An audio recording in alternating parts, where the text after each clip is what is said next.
Tonight we're very fortunate to have Ron and Sherry Palmer with us.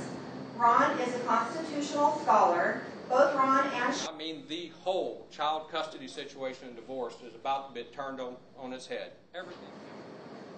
As a parent, you think that you're going to be able to protect them, at least until they're 18.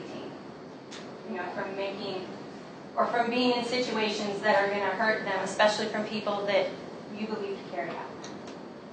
The United States Supreme Court said the parents are the primary decision makers for the children.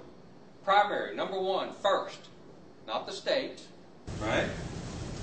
So what that means is the state cannot come in and determine the best interest of my child unless they meet a certain bar, a certain trigger. And that trigger, that bar is defined by strict. And the states have statutes that are clearly unconstitutional, but they have statutes that give the judges cover that basically say they can do that.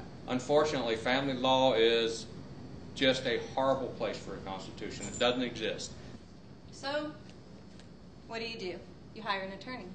Listening to attorneys got us bankrupt and childless. What our founding fathers said is there are certain natural, unalienable rights that come to us by either God or nature, and they exist before the government exists.